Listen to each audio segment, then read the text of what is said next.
So well मेरे under punters हो कैसे हो यार आप लोग। आई होप आप सब लोग चकाचक होंगे। सो दोस्तों यार जैसा कि आप लोगों को पता होगा कि हम लोग हमारे इस चैनल पर यार एक सुपर 100 की सीरीज चल रही है, जिसमें कि यार मैं आप लोगों का पूरा सुपर 100 का इसी चैनल पर सिलेबस पूरा कवर करवाने वाला हूँ। दोस्तों मैं आपको एक विशेष जानकारी दे दूँ कि मैंने यार आप लोगों के विज्ञान में जो आप लोगों का केमिस्ट्री का पोर्शन होता है उसका यार मैंने पूरा का पूरा क्या किया है, पूरा वीडियो बना दिया, ठीक है ना। जितनी आपकी केमिस्ट्री थी एक से लेकर के कितने पार्ट तक, लगभग 4 पार्ट तक जितनी आप लोगों की केमिस्ट्री थी, पाँच, हाँ नहीं 5 पार्ट तक पूरी यार केमिस्ट्री मैंने आप लोगों की कवर करवा दी है। तो यार आप लोग इस चैनल के डिस्क्रिप्शन में जाइए और प्लेलिस्ट में आप लोगों की लिंक मिल जाएगी, वहाँ से आप लोग पूरा देख सकते हैं। आज से यार हम लोग क्या पढ़ने वाले हैं बच्चों, क्या पढ़ने वाले हैं आज से यार हम लोग फिजिक्स देखने वाले, ठीक है ना। दोस्तों यार फिजिक्स का बहुत ज़्यादा रोल होता है आपके सिलेक्शन में, इससे यार आप लोगों को बहुत ही आसानी से सिलेक्शन मिल सकता है। और दोस्तों एक जानकारी मैं आप लोगों को और दे दूं कि ये वाला जो चैप्टर है ना यार, प्रकाश का परावर्तन तथा अपवर्तन, ये वेरी इंपॉर्टेंट है। देखिए सबसे पहले तो हम लोग थ्योरिकल पोर्शन पढ़ेंगे, उसके बाद इससे रिलेटेड ऑब्जेक्टिव ओटी क्वेश्चन करेंगे, फिर यार हम न्यूमेरिकल क्वेश्चन करेंगे, ठीक। फिजिक्स में यार ज़्यादातर न्यूमेरिकल पूछता है, ठीक। चलिए तो देखते हैं, चलिए चैप्टर को शुरू करते हैं। इसमें यार मैं आप लोगों को पूरा जिस प्रकार से आप लोग बुक रीड करते हैं उसमें से यार मैंने वेरी इंपॉर्टेंट मोस्ट टॉपिक का नोट्स बनाया है, जिसमें से यार आप लोगों को पढ़ने में ज़्यादा टाइम भी नहीं लगेगा और आपको पूरी नॉलेज मिल जाएगी। देखिए अब देखिए प्रकाश क्या होता है यार। प्रकाश वह ऊर्जा है जिसके द्वारा हम वस्तुओं को देख सकते हैं, ठीक। प्रकाश कहा जाए तो क्या है बच्चों, प्रकाश एक प्रकार की ऊर्जा है, ठीक। सिंपली बात, अगर आपके ऑब्जेक्टिव क्वेश्चन में आता है कि प्रकाश क्या है, तो प्रकाश क्या है बच्चों, प्रकाश एक प्रकार की ऊर्जा है जिससे हम किसी भी वस्तु को देख सकते हैं, ठीक।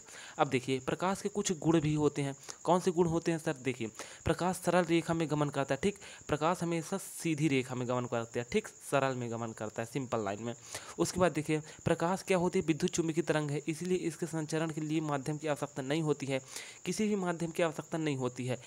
ये वायु में भी चल सकता है, ठीक, जल में भी चल सकता है, निर्वात में भी चल सकता है, हर एक चीज़ में ये चल सकता है, ठीक प्रकाश। अब देखिए प्रकाश अपारदर्शी वस्तुओं को छीड़ छाया बनाता है, ठीक। अब देखिए अपारदर्शी वस्तु मतलब दोस्तों क्या होता है, जैसे कि आप लोग एक लकड़ी ले लीजिए, ठीक। आप लोग एक लकड़ी ले लीजिए, ठीक। ये हम लोगों ने लकड़ी ले लिया, ये लकड़ी ले ली, ठीक। अब अगर यार इधर से आप लोग क्या करते हैं, टॉर्च मारते हैं, ठीक। इधर से आप लोग क्या करते हैं, टॉर्च मारती हैं, तो क्या होगा कि इसकी परछाई आप लोगों को इधर बनती हुई नजर आ जाएगी, ठीक। यानी कि ये अपारदर्शी वस्तु है, लकड़ी के आर पार हम लोग नहीं देख सकते हैं, ठीक। तो अपारदर्शी वस्तु का क्या बनता है, छाया बनाता है कौन, प्रकाश। अब देखिए प्रकाश की चाल निर्वात में सर्वाधिक होती है, कितनी होती है, 3 × 10 की घात क्या, 3 × 10 की घात 8 मीटर प्रति सेकेंड, ठीक। चलिए अब अगर आप लोग क्या करेंगे, इसको किस में कन्वर्ट करेंगे बच्चों, अगर आप लोग इसको किलोमीटर में कन्वर्ट करेंगे तो मान लीजिए 1000, 1 2 3 यानी 3 जीरो कट जाएगा, तो 3 × 10 की घात 5 यानी कि 3 लाख, ठीक। यानी कि 3 लाख किलोमीटर प्रति सेकेंड की मतलब एवरेज से ये चलता है, ठीक। चलिए यार पूरा हम लोग बेसिक से पढ़ते जाएंगे, फिर इसके ओटी क्वेश्चन भी करेंगे, ठीक। ये क्लास यार महामैराथन होने वाली है, ठीक है ना, महामैराथन। इसमें यार पूरा ये चैप्टर मैं ख़त्म करने वाला हूँ, ठीक। चलिए अब देखिए क्या है प्रकाश का परावर्तन। अब प्रकाश का परावर्तन क्या होता है, उच्च कोटि की पालिश किया हुआ पृष्ठ, जैसे दर्पण अपने पर जैसे दर्पण अपने पर पड़ने वाले अधिकांश प्रकाश की परावर्तित कर देता है, ठीक। यानी कि देखिए एक उच्च कोटि का पालिश करा हुआ पृष्ठ होता है, कुछ इस प्रकार से पृष्ठ होता है, ठीक। इसमें उच्च कोटि का पॉलिश किया होता है, जैसे उदाहरण के लिए आप लोग दर्पण में देख सकते हैं। इसमें क्या होता है, कोई भी प्रकाश की किरण आती है तो क्या हो जाती है, परावर्तित हो जाती है, ठीक इस प्रकार से। चलिए अब देखिए प्रकाश का परावर्तन का नियम हम लोग देख लेते हैं। देखिए यार अगर आप लोग पूरे बेसिक में चलते जाएंगे ना तो बहुत लंबा आप लोगों को पढ़ना पड़ जाएगा, और आप लोगों के में थ्योरिकल इस प्रकार से तो आएगा नहीं, आप लोगों में क्या आएगा, ऑब्जेक्टिव टाइप। तो इन्हीं में से यार जो नोट्स है मेरा, आप लोग प्रीवियस ईयर क्वेश्चन पेपर से मिला लेना कि मेरे नोट से अधिकतम क्वेश्चन आए थे, ठीक। अब देखिए प्रकाश के परावर्तन का नियम क्या होता है कि आपतन कोण परावर्तन कोण के बराबर होता है, जैसे आप लोग देख सकते हैं, ये देखिए आपतन कोण ये हुआ और परावर्तन कोण ये हुआ, यानी कि और बीच में क्या है बच्चों, ये अभिलंब दिया हुआ है आप लोग, ठीक, ये अभिलंब दिया हुआ है, तो आपतन कोण ये वाला इसके बराबर होगा परावर्तन कोण के, ठीक। अब देखिए आपतित किरण, दर्पण के आपतन बिंदु, आपतित किरण यानी ये, दर्पण के आपतन बिंदु ये, परावर्तित किरण यानी ये, और अभिलंब, तीनों एक ही बिंदु यानी कि तीनों एक ही बिंदु यहाँ पास स्थित होते हैं, ठीक। चलिए आप लोगों को ये समझ लेना है, ठीक। अब देखिए प्रतिबिंब, प्रतिबिंब क्या होता है, प्रतिबिंब वहाँ बनता है जिस बिंदु पर कम से कम 2 परावर्तित किरणें प्रतिच्छेद होती हैं या तो फिर प्रतिच्छेदित प्रतीत होती हैं। देखिए कैसे, आप इसको समझिए। देखिए क्या होता है, मान लीजिए ये प्रकाश हो गया, ठीक, आप लोगों का ये मान लीजिए हम लोग एक टॉर्च बनाए, ठीक, ये टॉर्च हम लोग बनाए, ठीक। अब देखिए क्या होता है, यहाँ से मान लीजिए हम लोग प्रैक्टिकल के लिए 2 प्रकाश किरणें मान लीजिए कि ये आ रही हैं, ठीक, एक यहाँ से आ रही है और एक ऐसे आ रही है। तो देखिए ये जिस बिंदु पर प्रतिच्छेद करेंगे यहाँ पास क्या बन जाएगा बच्चों, क्या बनेगा बताइए, यहाँ पास बन जाएगा, कहा जाए एक प्रकार से तो तस्वीर बन जाएगी किसकी, जो भी वस्तु यहाँ रखी होगी, ठीक। यानी कि क्या होता है कि प्रतिबिंब वहाँ बनता है जहाँ पर प्रकाश की 2 किरणें प्रतिच्छेद करती हैं या तो फिर प्रतिच्छेद करती हुई प्रतीत होती हैं। कैसे प्रतीत होती हैं सर, आप लोग ये भी समझिए। देखिए कैसे, मान लीजिए यार कि ये एक प्रकाश की किरण ये जा रही है, ठीक, मान लीजिए ये अनंत तक ऐसे जा रही है, ठीक, अनंत तक, और एक प्रकाश किरण ये जा रही है और ये अनंत तक जा रही है, ठीक, ये अनंत तक। तो हम लोग ये प्रतीत कर सकते हैं कि अनंत में जाकर एक न एक बिंदु पर मिलेगी, ठीक, इसको हम बोलते हैं कि प्रतीत होती है, ठीक, समझ गए ना। चलिए अब आगे बढ़ते हैं। इसी प्रकार यार आप लोगों से क्वेश्चन पूछ सकता है। अब देखिए वास्तविक प्रतिबिंब और आभासी प्रतिबिंब क्या होता है और ये कैसे बनता है, ये आप लोग अब पढ़ेंगे। देखिए यह तब बनता है जब प्रकाश की किरणें वास्तव में प्रतिच्छेदित होती हैं। देखिए वास्तविक प्रतिबिंब क्या होता है, जब वास्तविक प्रतिबिंब कब बनता है, जब सीधे डायरेक्ट प्रकाश की किरण क्या होंगी, प्रतिच्छेद करेंगे, इस प्रकार प्रतिच्छेद कर देंगे, ठीक। और आभासी प्रतिबिंब कब बनेगा, कि जब प्रतीत होगा। प्रतीत कैसे होगा, कि इस प्रकार मान ले रहे हैं कि अनंत में जाकर 2 मिनट देखिए अच्छी समझ आता हूँ मैं आप लोगों को। देखिए किस प्रकार से मतलब प्रतीत होगा आप लोगों को। देखिए ये प्रकाश की किरण आ रही है, ठीक, ये आई, अब ये अनंत में जाकर इस प्रकार जा रही है, अनंत में इधर, ठीक, और एक प्रकाश किरण इधर से जा रही है, ठीक, ये भी अनंत में जाकर। तो मतलब ये तो हमको प्रतीत हो रहा है कि ये इतनी तक हम लोगों ने कल्पना की, ठीक, इतना कल्पना किया। अब ये कन्फर्म है कि अनंत में जाकर क्या होगी, मिलेगी ही, ठीक। और बच्चों अगर इस प्रकार से होता, कुछ इस प्रकार से समांतर में होता ये और समांतर में ये, तो इनका तो कन्फर्म था कि समांतर रेखाएं कभी भी प्रतिच्छेद नहीं करती, ठीक। तो अगर समांतर में होगा तो कभी भी प्रतिच्छेद नहीं करेंगे, यानी कि उसका प्रतिबिंब भी नहीं बनेगा, ठीक। लेकिन आभासी प्रतिबिंब कब बनता है, जब प्रतीत होता है इस प्रकार से, और वास्तविक कब, जब डायरेक्ट ऐसे प्रतिच्छेद कर दे, ठीक। अब देखिए इसे पर्दे पर प्राप्त कर सकते हैं, पर्दे पर यानी कि डायरेक्ट किसी पर भी इसकी परछाई देखा जा सकता है, ठीक है ना, और इसे पर्दे पर प्राप्त नहीं किया जा सकता है, ठीक। अब देखिए वास्तविक प्रतिबिंब उल्टा बनता है, हमेशा आप लोग याद रखिए कि वास्तविक प्रतिबिंब जो होता है ना वो उल्टा बनता है और आभासी प्रतिबिंब सीधा बनता है। ये वेरी इंपॉर्टेंट बात है, ठीक, आप लोगों को याद रखना है कि वास्तविक प्रतिबिंब उल्टा बनता है और आभासी प्रतिबिंब कैसा बनता है बच्चों, सीधा बनता है, ठीक। चलिए अब देखिए आप लोग यहाँ पर समतल दर्पण। अब देखिए समतल दर्पण द्वारा बना प्रतिबिंब। समतल दर्पण क्या होता है बच्चों, समतल दर्पण वह दर्पण होता है जो आप लोगों के घर में पाया जाता है, जिसमें से आप लोग चेहरा देखते हैं, ठीक, उसको हम लोग कौन सा दर्पण कहते हैं यार, समतल दर्पण, ठीक है सर। चलिए देखिए समतल दर्पण द्वारा प्रतिबिंब कैसे बनता है, ये वाला क्वेश्चन यार आप लोगों के पेपर में पूछा भी जा चुका है, PYQ में इसको लगा दूं, ठीक, कि समतल दर्पण द्वारा जो प्रतिबिंब बनता है आभासी तथा सीधा बनता है, ठीक, ये आप लोगों को याद रखना है, ये आप एक बार पूछा भी जा चुका है, ठीक। फिर प्रतिबिंब का आकार वस्तु के आकार के बराबर बनता है, यानी कि देखिए जैसे कोई भी, ये मान लीजिए आपका आईना है, ठीक, ये आईना है और यहाँ पास कोई पेंसिल है, तो पेंसिल का यहाँ पास पेंसिल का प्रतिबिंब जो होगा आईने में उतना ही बनेगा। मान लीजिए 1 mm है, इसकी हाइट 1 mm है, ठीक, तो दर्पण में इसकी हाइट 1 mm ही बनेगी, ठीक। यानी कि क्या होता है कि प्रतिबिंब का आकार वस्तु के आकार का बनता है, ठीक। प्रतिबिंब दर्पण के पीछे उतनी ही दूरी पर बनता है जितनी दूरी पर क्या वस्तु रखी होती है। देखिए अगर यहाँ से दूरी, इसकी दूरी कितनी है, 1 मीटर है, ठीक, तो वो दर्पण के अंदर आप लोगों को 1 ही मीटर दिखेगा, इस प्रकार से कुछ होता है, ठीक। अब देखिए प्रतिबिंब पास परावर्तित होता है, ठीक, ये हो गया। पास परिवर्तन क्या होता है, इसमें वस्तु का दायां भाग बायां प्रतीत होता है और बायां भाग दायां प्रतीत होता है।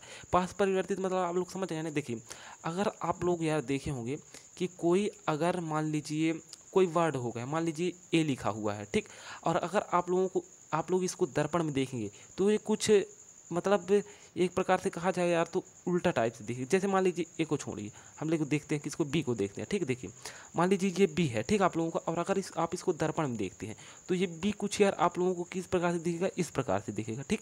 ये दर्पण में आप लोगों को दिखेगा इस प्रकार से कुछ, यानी कि बायां भाग दाएं दिखेगा और दायां भाग बायां दिखेगा, ठीक। आप लोग जैसे देखे होंगे कि एम्बुलेंस में यार क्या होता है कि दर्पण की आकृति का लिखा होता है कि कोई भी अगर एम्बुलेंस को अगर कोई भी ट्रक ड्राइवर है तो फिर कोई भी अपने उसमें देखे, इसमें आईने में, तो उसको सीधा एम्बुलेंस समझ में आया। ठीक, चलिए अब देखिए, अब हम लोग यार आते हैं किस पे, गोली दर्पण पर। यार पूरा पूरा आप लोगों को NCERT बुक है ना बच्चों, NCERT, तो उसका यार ये पूरा पूरा सारांश है कहा जाए। ठीक, पूरा पूरा ये सारांश है। ठीक, अगर आप लोग इतना पढ़ लेते हैं तो आप लोगों का सिलेक्शन पक्का है बच्चों। मैं रियलिटी आप लोगों को बता रहा हूँ। इससे रिलेटेड मैं पूरा पूरा न्यूमेरिकल भी आप लोगों को लगवाने वाला हूँ। ठीक, अब देखिए गोली दर्पण होता क्या है समझिए। गोली दर्पण का परावर्तक तल अंदर की ओर या बाहर की ओर वक्रित होता है। वक्रित यानी किस प्रकार बच्चों, गोलाकार, इस प्रकार। ठीक, कुछ अब देखिए, गोली दर्पण का परावर्तक पृष्ठ अंदर की ओर अर्थात गोले के केंद्र की ओर वक्रित तथा अवतल दर्पण कहलाता है। देखिए गोली दर्पण क्या होता है बच्चों, आप लोग समझिए गोली दर्पण होता क्या है।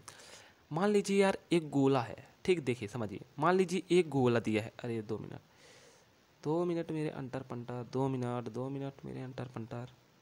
बढ़िया वाला हम लोग गोला बनाते हैं। ठीक, क्या करेंगे सर, बढ़िया वाला गोला बनाएंगे। तो ये कहाँ से आएगा, कहाँ से आएगा सर, मैजिक बटन। अरे कुछ नहीं है इसमें। देखिए हम बनाएंगे गोला, हम बनाएंगे गोला। ये तो हो गया कलर। देखिए देखिए बच्चों, देखिए, चलिए छोड़िए, हो गया। देखिए मान लीजिए, अरे ये देख लीजिए, मान लीजिए ये आप लोगों का कोई गोला हो गया है। ठीक, ये आप लोगों का गोला हो गया है। अब आप लोगों को क्या करना है यार, कि गोले को अगर आप लोग दो भागों में बांटते हैं, ये आप लोगों ने दो भाग में बांट दिया। ठीक, तो देखिए ये दो भागों में बंट गया। अब हम बीच से हम लोग इसको, मान लीजिए कोई बॉल है, उसको मान लीजिए हम लोगों ने बीच से काट दिया, तो ये दो भागों में बट गए। ठीक, मान लीजिए इस भाग को हम लोग ए मानते हैं, इस भाग को बी मानते हैं। ठीक, तो देखिए जो आप लोगों का ये वाला भाग बी भाग हुआ, बी भाग को हम इस प्रकार से बनाते हैं। जो आप लोगों का बी भाग हुआ यार, तो ये क्या कहलाएगा, क्या कहलाएगा, ये कहलाएगा आप लोगों का अवतल दर्पण। अवतल दर्पण, अवतल दर्पण, यानी कि इसका परावर्तक पृष्ठ जो होता है ना बच्चों, परावर्तक पृष्ठ यानी कि कौन सा परावर्तक पृष्ठ, ये वाला, यहाँ का परावर्तक पृष्ठ, ये मैं जहाँ लगा रहा हूँ। ठीक, ये इधर का परावर्तक, ऐसे कोई भी किरण आई तो इस प्रकार परावर्तित होगी। ठीक, तो जो इसका परावर्तक पृष्ठ होता है बच्चों, तो वो अंदर की ओर क्या होता है, एक प्रकार से कहा जाए तो घूसा टाइप से होता है। ठीक, अंदर की ओर घुसा होता है। ठीक, और अगर हम लोग कंडीशन ए लेते हैं तो ये उत्तल दर्पण होता है। उत्तल आप लोग नाम से समझिए, उभरा हुआ, यानी कि इसका जो परावर्तक पृष्ठ होता है बच्चों वो उभरा हुआ होता है। ठीक, तो गोली दर्पण कितने प्रकार के होते हैं, दो प्रकार के। एक तो उत्तल दर्पण, ठीक, ये आप लोगों को उत्तल दर्पण हो गया, और एक तो अवतल दर्पण। ठीक, यानी एक गोला को अगर हम दो भागों में कन्वर्ट करते हैं तो उससे दो प्रकार का दर्पण बनता है। ठीक, समझ गए ना।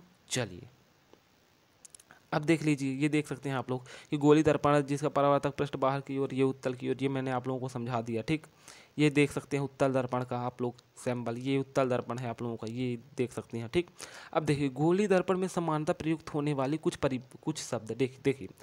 अब कुछ शब्द होते हैं यार आप लोगों के, अब कौन कौन से शब्द होते हैं हम वो समझते हैं। थोड़ी इसको जूम आउट कर लिया जाए। ठीक, अब देखिए, चलिए जूम इन कर लेते हैं फिर।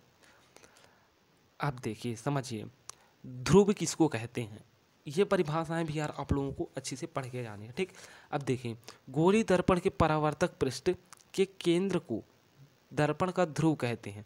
समझ गए ना। यह दर्पण पृष्ठ पर स्थित होता है। ध्रुव को प्रायः पी से निरूपित करते हैं। यानी कि गोली दर्पण के परावर्तक पृष्ठ के केंद्र को, देखिए ये आप लोगों का क्या हो गया, गोली दर्पण हो गया। ठीक है ना। इसका जो केंद्र होता है यानी कि जो ये बीच का भाग, उसको हम लोग क्या कहते हैं बच्चों, ध्रुव कहते हैं। जैसे कि यहाँ एम हो गया और एन हो गया, इसका मेन भाग जो होगा यानी कि जो केंद्रक हो गया, इसका केंद्रक किसका, ये गोले पूरे गोले के नहीं है बच्चों, पूरे गोले को आप लोग ध्यान में आप लोगों को नहीं रखना। आप लोगों को सिर्फ और सिर्फ इसका केंद्रक, इसके केंद्रक को हम लोग क्या बोलते हैं, क्या बोलते हैं बच्चों, ध्रुव बोलते हैं। ठीक ना। इसको किस में निरूपित करते हैं, पी से निरूपित करते हैं। ठीक, चलिए अब देखिए मुख्य अक्ष क्या होता है। मुख्य अक्ष समझिए, मुख्य अक्ष गोली दर्पण के ध्रुव तथा वक्रता त्रिज्या से गुजरने वाली एक सीधी रेखा को अक्ष कहते हैं। अब देखिए मुख्य अक्ष दर्पण के ध्रुव पर अभिलंब है। ठीक, अब देखिए एक बार आप लोग इसको एक बार और पढ़िए और समझिए एक बोल क्या रहा है कि गोली दर्पण के ध्रुव तथा वक्रता त्रिज्या से गुजरने वाली एक सीधी रेखा। ठीक, अब देखिए सीधी रेखा कौन सी बच्चों, आप लोगों को बोला गया है ये वाली अक्ष। देखिए ये जो आप लोगों की रेखा होगी ना, ये होती है क्या, आप लोगों की मुख्य अक्ष होती है। ये दोस्तों इसकी एक बात और खासियत है कि ये जो आप लोगों का ध्रुव होता है, अरे आजा भाई, ये ध्रुव जो होता है इसके क्या होती है, लंबवत होती है, देख सकते हैं ये लंबवत होती है, ठीक, ये ऐसे लंबवत होती है। चलिए, अब वक्रता केंद्र क्या होते हैं, वक्रता केंद्र यार एक प्रकार से कहा जाए तो पूरे गोले का केंद्र, पूरे गोले का केंद्र, ठीक, ये होता है वक्रता केंद्र। वक्रता केंद्र को किसी ने निरूपित करते हैं बच्चों, सी से। यहाँ वक्रता केंद्र कहाँ है, यहाँ वक्रता केंद्र ये है वक्रता केंद्र, यानी पूरे गोले का केंद्र, ठीक है ना, वक्रता केंद्र, ठीक है बच्चों। चलिए, परिभाषाएं आप लोग पढ़ सकते हैं। अब देखिए वक्रता त्रिज्या क्या होती है, वक्रता त्रिज्या सिंपली बात, अब देखिए वक्रता त्रिज्या, ये आप लोगों को मान लीजिए गोला हो गया, गोला का ये केंद्र हो गया, तो यहाँ से यहाँ तक की दूरी क्या कहलाएगी, त्रिज्या कहलाएगी, पूरा क्या कहलाएगा, व्यास कहलाएगा, ठीक। तो सिर्फ और सिर्फ हम लोग क्या लेते हैं, इतना लेते हैं, तो इसको किस में निरूपित करते हैं, आर से, यानी कि ये वाला भाग जो आप लोगों को हुआ ये आर, ये इसको क्या कहेंगे, वक्रता त्रिज्या, ठीक है बच्चों। चलिए, अब देखिए द्वारक क्या होता है, द्वारक, द्वारक किसको कहते हैं बच्चों, परिभाषा आप लोग पढ़ लीजिए। द्वारक ये हो गया एम से लेकर के एन तक, ये इसको हम लोग द्वारक कहते हैं, ठीक। चलिए, मुख्य फोकस, मुख्य फोकस की आप लोग परिभाषा पढ़िए। देखिए, हाँ तो फिर चलिए देखते हैं ना। देखिए, अब बोला गया है मुख्य फोकस। मुख्य फोकस क्या होता है कि मुख्य अक्ष पर वह बिंदु जहाँ पर मुख्य अक्ष के समांतर किरणें आकर मिलती हैं या परावर्तित किरणें मुख्य अक्ष पर एक बिंदु पर आती हुई महसूस होती हैं, वह बिंदु गोलीय दर्पण का मुख्य फोकस कहलाता है, ठीक, समझ गए ना। चलिए, अब देखते हैं आगे, ठीक। अब देखिए, गोलीय दर्पण के ध्रुव तथा मुख्य फोकस के मध्य की दूरी फोकस दूरी कहलाती है, इसे अक्षर एफ से निरूपित करते हैं, इधर आप लोग देख सकते हैं, ठीक, ये आप लोग देख सकते हैं, ये एफ से निरूपित करते हैं, ठीक, ये वाले बड़े एफ से, ठीक। चलिए, अब देखिए यार ये बात बहुत इंपॉर्टेंट है, ठीक ना, आप लोग इसको नोट भी कर लीजिए, ठीक। क्या इसमें बोला गया है कि छोटे द्वारक के गोलीय दर्पणों के लिए वक्रता त्रिज्या फोकस दूरी से दुगनी होती है, हम इसके संबंध को एफ इक्वल टू 2f द्वारा भी व्यक्त करते हैं, ठीक। ये बात बहुत इंपॉर्टेंट है बच्चों, आप लोगों को इसको जरूर याद करनी है। देखिए, अगर यार आप लोगों को f का मान निकालना है तो आप लोग क्या करेंगे, देखिए ये 2f आप लोगों का है इक्वल टू r, अगर आप लोग f का मान निकालते हैं, अगर आप लोगों को फोकस दूरी में संबंध पूछ दिया तो r अपॉन क्या हो जाएगा बच्चों, 2 हो जाएगा, ठीक। ये भी एक इम्पॉर्टेंट नोट करने वाली बात है, ठीक। चलिए आगे देखते हैं, महामैराथन वीडियो होने वाली है ये, ठीक। अब देखिए यार, अवतल दर्पण में अगर प्रकाश की किरणें पड़ती हैं तो उसमें किस प्रकार से प्रतिबिंब बनता है ये आप लोगों को समझना है, ठीक। चलिए, अब देखिए क्या होता है कि दर्पण के मुख्य अक्ष के समांतर प्रकाश की किरणें परावर्तन के पश्चात अवतल के मुख्य फोकस से गुजरती है, ठीक। ये देखिए यार, ये क्या है कि ये कुछ कन्फर्म बातें हैं, ठीक है ना, कि अगर किरणें समांतर आएगी तो ये वो फोकस से ही गुजरेगी, ठीक है ना, इसको आप लोगों को याद रखना ही है, ठीक। अगर आप लोगों ने इसको याद रख लिया तो आप लोग आगे क्वेश्चन हल कर सकते हैं। कहा जाए तो यार ये एक प्रकार से ये नियम होता है, जैसे कि आप लोगों को अगर कोई भी बीजगणित का सवाल करना है तो आप लोगों को a+b का होल स्क्वायर का सूत्र याद रखना ही होता है, ठीक। वैसे इसमें भी ये एक नियम है, ठीक, इसको भी आप लोगों को याद रखना होगा, ठीक है बच्चों। अब देखिए, ठीक, देखिए क्या होता है कि देखिए, अगर देख लीजिए, देखिए इधर अगर यहाँ आप लोगों का अवतल दर्पण है मान लीजिए, ठीक, ये आप लोगों को क्या हो गया बच्चों, अवतल दर्पण हो गया, ठीक। ये क्या हो गया, मुख्य अक्ष हो गया, ठीक। और ये आप लोगों को क्या हो गया, फोकस बिंदु हो गया, ठीक। अब देखिए, मान लीजिए यहाँ पास यार टॉर्च मान लीजिए, तो फिर सूर्य मान लीजिए हम लोगों ने सूर्य के प्रकाश मान लिया, ठीक। अब सूर्य के प्रकाश में बच्चों किरणें तो बहुत सारी होती है, लेकिन हम लोग यहाँ पर क्या कर रहे हैं, प्रैक्टिकल कर रहे हैं, ठीक। तो हम लोग मान लीजिए एक किरण मानते हैं, ठीक। अगर यार एक किरण, सूर्य के प्रकाश की एक किरण दर्पण के समांतर आती है, ठीक, ये समांतर इस प्रकार से आई, तो वो बच्चों कहाँ से गुजरती है, वो फोकस से गुजरती है, ठीक। ये नियम है, क्या है बच्चों, ये नियम है, ठीक। अब देखिए क्या है कि यहाँ पास से क्या होगा बच्चों, एक अभिलंब खींच लेते हैं हम लोग, जो कि वक्रता केंद्र सी से एक अभिलंब आएगा, और अभिलंब में आप लोग ये देख सकते हैं कि साइन आई बराबर होगा साइन आर के, ठीक। ये है, तो आप लोगों को बस इतने याद रखना है यार कि अगर अगर कोई भी प्रकाश की किरण अवतल दर्पण के मुख्य अक्ष के समांतर आती है तो मुख्य फोकस से होकर के गुजरती है, ठीक। आप लोगों को बस इतना याद रखना है, ठीक। अब देखिए एक बात आप लोग को और याद रखिए, अब दूसरे वाले में क्या बोला गया है इसी में समझते हैं, ठीक है ना, दूसरा क्या बोला है दूसरे में। अब देखिए दूसरे में क्या बोला है ये अवतल के मुख्य फोकस से गुजरने वाली किरण प्रकाश परावर्तन के पश्चात अक्ष के समांतर निकल जाती है। किस प्रकार देखिए, ये मान लीजिए मुख्य फोकस हो गया आप लोगों का F हो गया, ठीक, ये आप लोगों का यहाँ पास C हो गया।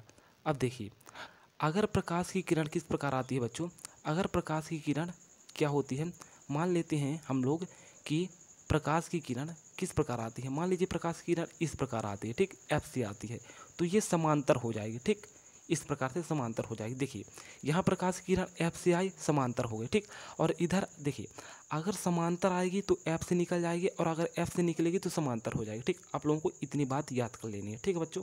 चलिए ये नियम है कहा जाए तो, ठीक, इतनी बात आप लोग अच्छी समझ गए होंगे। अब देखिए अगर वक्रता केंद्र, अगर प्रकाश की किरण यार वक्रता केंद्र से आती है तो वापस उसी दिशा में लौट जाती है, ठीक, जिस दिशा में आती है उसी दिशा में लौट जाती है अगर वक्रता केंद्र के द्वारा आती है तो, ठीक, ये बात हुई। इधर इसकी डेरिवेशन दिया हुआ है, आप लोग इसको भी समझ सकते हैं, ठीक। अब देखिए अगर कोई भी प्रकाश की किरण किस प्रकार आती है बच्चों, यहाँ आती है, कहाँ पर आती है, P पर आती है, मुख्य अक्ष पर आती है, तो वो इसी के साथ लौट जाती है, ऐसे तिर्यक लौट जाती है। कुछ किस प्रकार से लौटती है बच्चों, तिर्यक लौट जाती है, ठीक, ये नियम है। कैसे लौट जाती है, तिर्यक लौट जाती है, ठीक। चलिए परावर्तन के पश्चात तिर्यक लौट जाती है। देखिए अब यार ये एक चार्ट है, इसको आप लोगों को तो कंठस्थ याद करना है। फर्स्ट चीज़ मेरी बात आप लोग समझिए, आप लोगों को इसको याद करना है कि अनंत पर प्रतिबिंब होगा, इसको आप लोग पहले तो याद कर लीजिए बच्चों, फिर हम लोग बहुत अच्छी तरीके से इसको समझ लेंगे, ठीक। समझते हैं, मैं आप लोगों को इसको HW देता हूँ, ठीक। आप लोगों को इसको पूरा चार्ट को याद कर लेना है कि अगर बिंब यानी कि वस्तु अगर अनंत पर है तो प्रतिबिंब उसका फोकस पर बनेगा, ठीक है ना।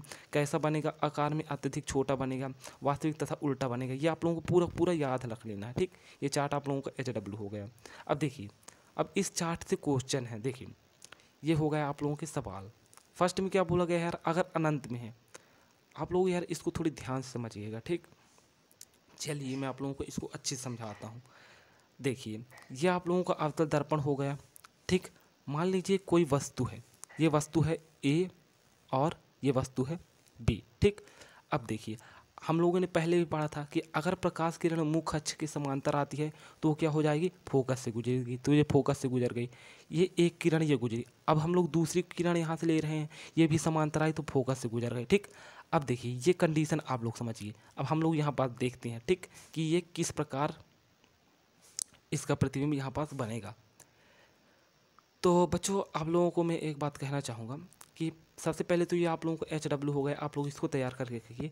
और यार जो मेरी नेक्स्ट वीडियो आएगी इसी के ऊपर आएगी, मैं उसमें से पूरा यार आप लोगों को लिख कर समझाऊंगा। क्या है कि इस प्रकार अगर मैं आप लोगों को स्क्रीन में पढ़ाऊंगा तो आप लोगों को उतना अच्छी समझ में नहीं आएगा। और दोस्तों मैं आप लोगों को एक बार और बता दूँ कि ये वाला टॉपिक यार वेरी इंपॉर्टेंट है, इसलिए मैं इसमें कोई भी गलती नहीं करना चाहता हूँ, ना आपके द्वारा करवाना चाहता हूँ, ठीक। तो आज के लिए बस इतना ही आप लोगों को तैयार करना है। देख लीजिए हम लोग पहले पूरा सिलेबस कंप्लीट करेंगे, आप लोगों को देख सकते हैं लेंस हो गया, दर्पण हो गया, उत्तल दर्पण, अवतल दर्पण, लेंस, फिर ये न्यूमेरिकल हम लोग कुछ इस प्रकार से लगाएंगे, ठीक। तो चलिए बस आज के लिए इतना ही, हम मिलते हैं नेक्स्ट वीडियो में। और यार अगर आप लोग चैनल में नए आए हैं तो चैनल को सब्सक्राइब करें, वीडियो को लाइक जरूर करिएगा, ठीक। तो चलिए फिर मिलते हैं नेक्स्ट वीडियो में, तब तक के लिए जय हिंद, वंदे मातरम।